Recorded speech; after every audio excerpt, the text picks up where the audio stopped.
Goedenavond, dit is het Zeeuwse nieuws van zaterdag 13 augustus.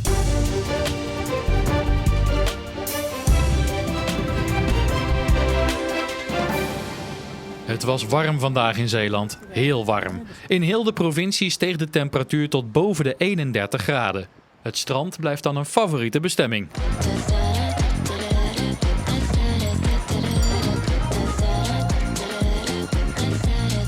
Maar er zijn ook andere opties, zoals het circus in Wemeldingen. Al merken ze hier ook wel dat de warmte invloed heeft op de bezoekersaantallen. Wij hebben om 3 uur de show. Ja, dat is iets warmer. En de avondvoorstelling om 7 uur, ja, daar komen meer mensen. Hè. En moeten jullie nou nog extra dingen doen voor de dieren om ze een beetje op temperatuur te houden, om ze een beetje koel te houden?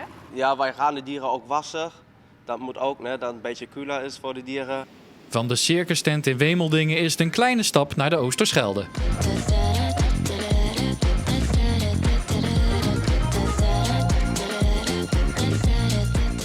In Zierikzee is het boekenmarkt. De hitte houdt de snuffelaars en standhouders niet weg. En in de ochtend willen de mensen nog wel even lopen. Maar wij hebben ook in de gaten dat de middag natuurlijk toch wat minder is. Hoeveel heeft u al in het laadje gebracht? €10.000. Nee, grapje. Ik weet het niet. Het zal de €100 zijn waarschijnlijk. Al is in een broeierig Zierikzee ook de verkoeling nooit ver weg.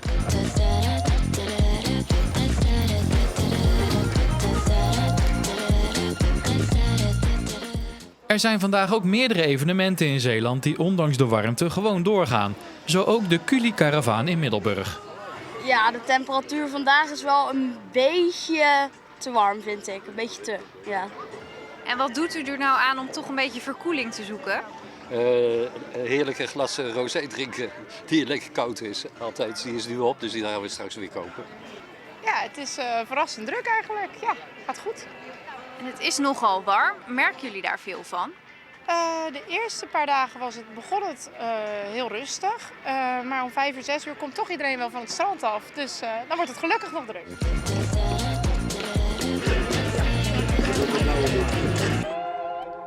Morgen wordt het ook nog erg warm. Naar verwachting komt er maandag wat verkoeling. Al 6 jaar vecht dorpsbewoner Jules Bitter voor een veiligere torenring in Sint-Arenskerke.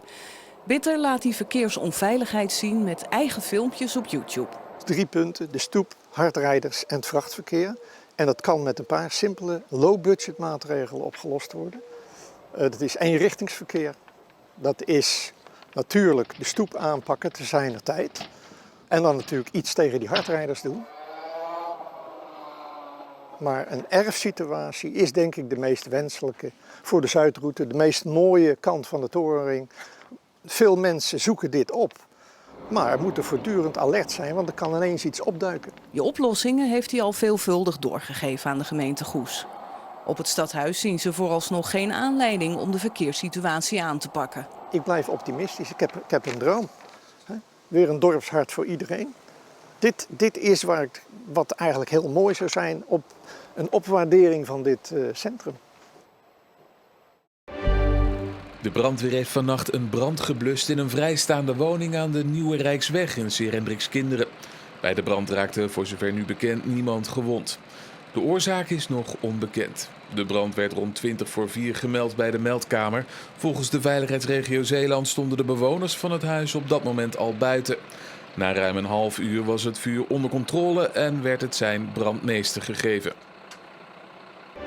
Harsha Bharatakoti uit India heeft het 24e HZ schaaktoernooi in Vlissingen gewonnen. Het grootste internationale schaaktoernooi van Zeeland.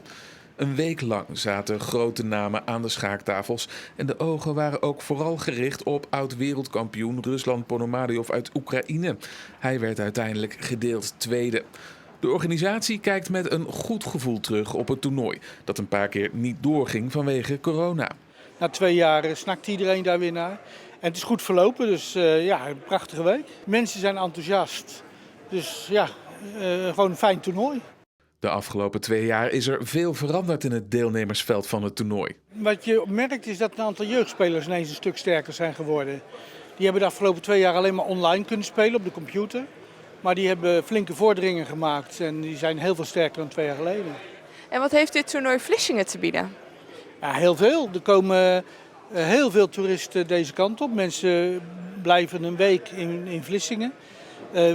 Vlissingen is bekend in India, in Zuid-Amerika vanwege het toernooi. Nou, dat is toch leuk bijzonder.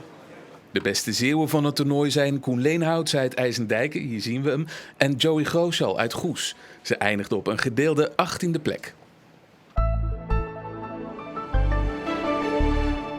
Nog één keer een strak blauwe lucht in de ochtend met snel stijgende temperaturen. En de training kun je maar beter het beste 's ochtends vroeg doen met het beetje koelte wat er van de nacht overblijft. En om de zon buiten te houden helpt het als je een beetje inventief bent. Er kwam een klein beetje hoge bewolking, dat waren wat vliegtuigstrepen die bleven hangen. Maar het is vannacht en morgen niet zo helder meer. Vannacht is er wat hoge bewolking, minimumtemperatuur van 17 tot 19 graden. En morgen is de ochtend vrij zonnig tot zonnig.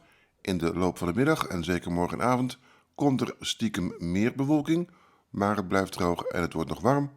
Maxima tussen 28 en 32 graden bij een zwakke tot matige oostelijke en enigszins veranderlijke wind. Aan de kust draait de wind 's middags enige tijd weer terug naar noordoost tot noord. Ja, en dan volgende week, maandag en dinsdag, is er kans op een lokale regen- of onweersbui. Lang niet iedereen krijgt wat. Meer kans op regen is er woensdag en wellicht donderdag volgende week. En dat kan dan ook vrij veel zijn. Tot zover Zeeland Nu voor vandaag. Meer nieuws in onze app en op omroepzeeland.nl. En straks natuurlijk een overzicht van het nieuws van de afgelopen week in Zeeland de Week.